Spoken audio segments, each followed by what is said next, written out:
Un joueur de MMORPG s'endort au cours d'une partie et se réveille dans un monde inconnu, sous l'apparence exacte de son avatar. Il est désormais Ark, un chevalier sacré entièrement équipé, doté de nombreuses capacités héritées de ses anciennes classes.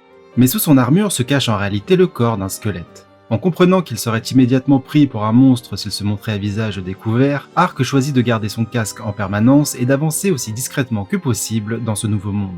Sans argent ni provisions, il lui faut rapidement trouver un moyen honnête de survivre. Il se rend donc à la guilde des aventuriers afin d'obtenir une licence qui ne lui sera accordée qu'après avoir prouvé ses capacités.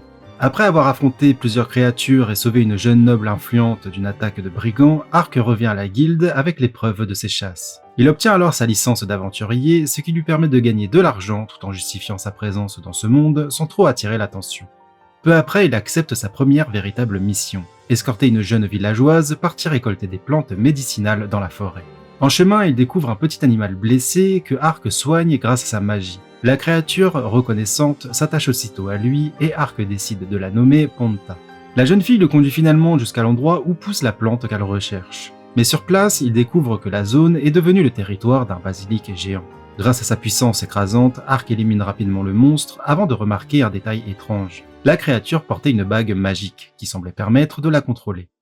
Plus tard, alors que Ark termine une mission contre des brigands dans une grotte, il découvre des cages qui révèlent une activité bien plus grave que du simple banditisme. À la sortie, il est attaqué par une guerrière elfe nommée Ariane, qui traque justement des ravisseurs d'elfes. Elle le prend d'abord pour l'un d'eux, mais la situation s'apaise lorsque Ponta apparaît. Ariane reconnaît immédiatement en lui une créature spirituelle, ce qui lui fait comprendre que Ark ne peut pas être impliqué dans ce type de crime.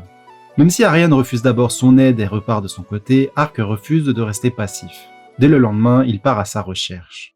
En se téléportant près du territoire elfique, il découvre des brigands en train de capturer de jeunes elfes.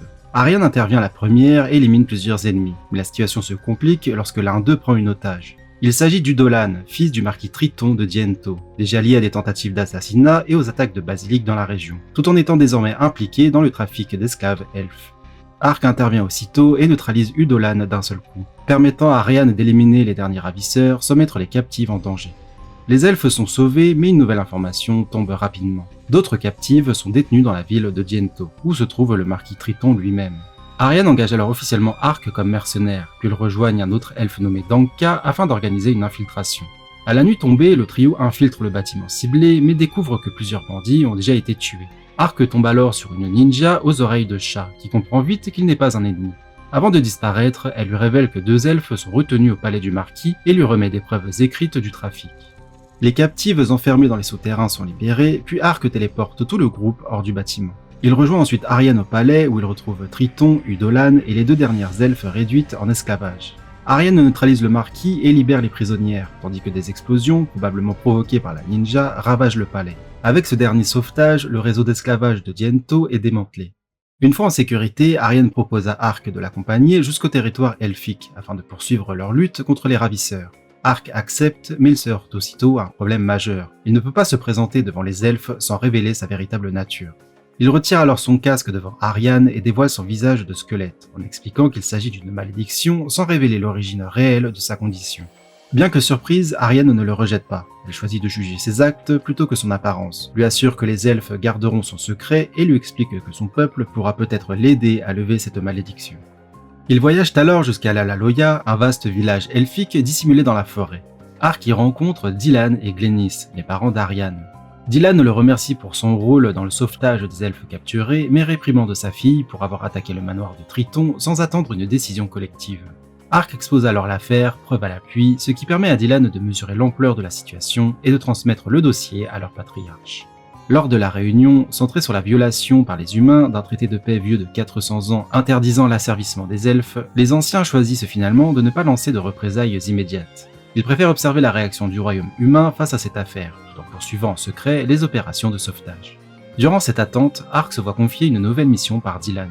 Traquer les individus mentionnés dans les contrats de trafic d'esclaves et libérer toutes les elfes qu'il croisera sur sa route. En échange, Dylan lui promet de l'aider à trouver un moyen de lever sa malédiction.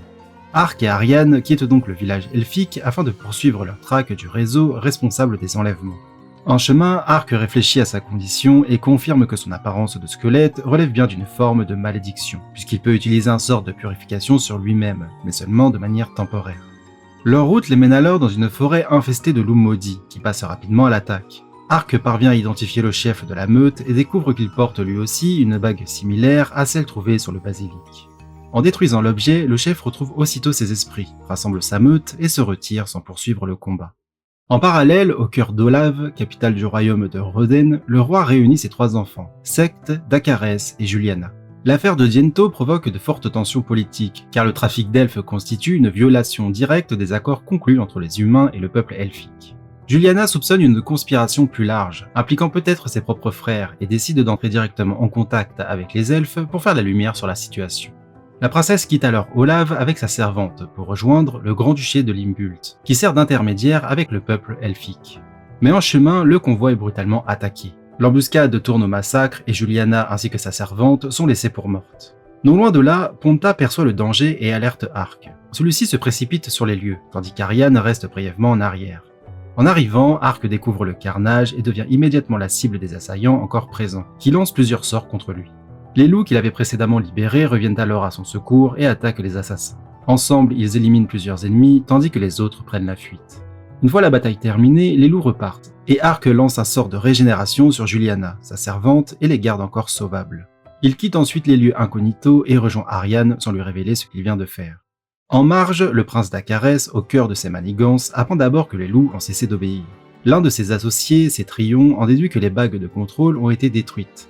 Il lui annonce ensuite que Juliana est probablement toujours en vie, ce qui compromet directement les plans visant à déstabiliser les relations entre humains et elfes. Mais la situation bascule brusquement. Cétrion assassine Dakarès et révèle qu'il servait en réalité le prince Sect depuis le début. Profitant de la disparition supposée de Juliana, Sect fait porter la responsabilité du complot à son frère mort, ce qui lui permet de se retrouver en position de seul héritier du trône de Roden. De son côté, la princesse parvient à rejoindre Limbult. Elle y apprend la mort de Dakarès et comprend que Sect est probablement à l'origine de la manœuvre.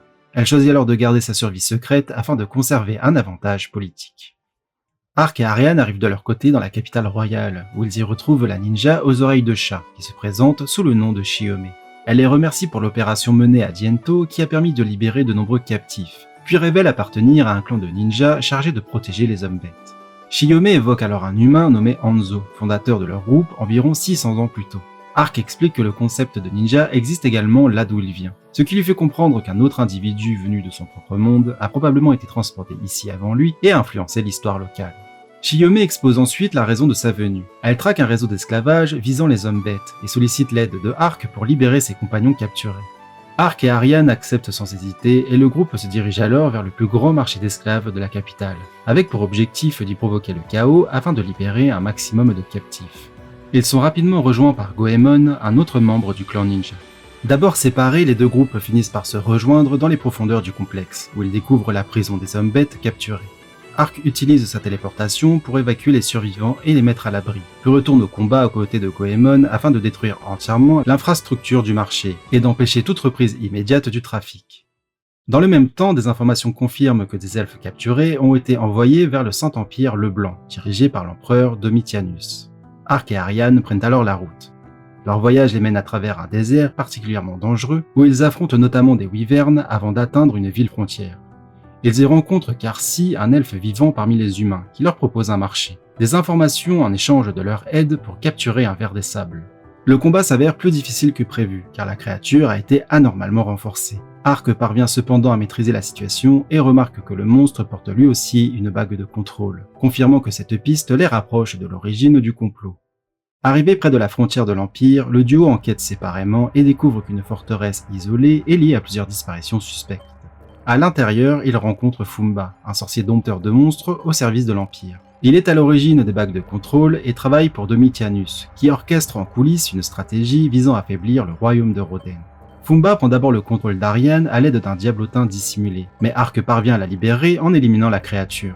Le sorcier révèle ensuite que les elfes capturés ont été utilisés pour des expériences ou livrés à ces monstres, ce qui déclenche la colère de Ark. Celui-ci massacre aussitôt les créatures présentes. Acculé, Fumba libère son chef-d'œuvre avant de prendre la fuite. Ark, Ariane et Shiome, qui les a rejoints entre-temps, découvrent alors une hydre à 5 têtes, elle aussi équipée de bagues de contrôle. La menace est considérable car la créature se dirige vers une ville voisine. Ark décide de l'arrêter avant qu'elle ne cause un massacre, tandis qu'Ariane et Shiome partent à la poursuite de Fumba. Face à l'hydre, Arc se heurte à un adversaire capable de se régénérer, rendant le combat direct inefficace. Il adopte alors sa stratégie et invoque Ifrit pour prendre l'avantage. Grâce à la puissance combinée de sa magie, de sa force physique et de son invocation, il parvient finalement à vaincre la créature. De leur côté, Ariane et Shiyome retrouvent Fumba. Après avoir endommagé les marques magiques qui lui permettent de contrôler ces monstres, elles l'exécutent. Avec la mort du sorcier et la destruction de l'hydre, la menace immédiate est levée.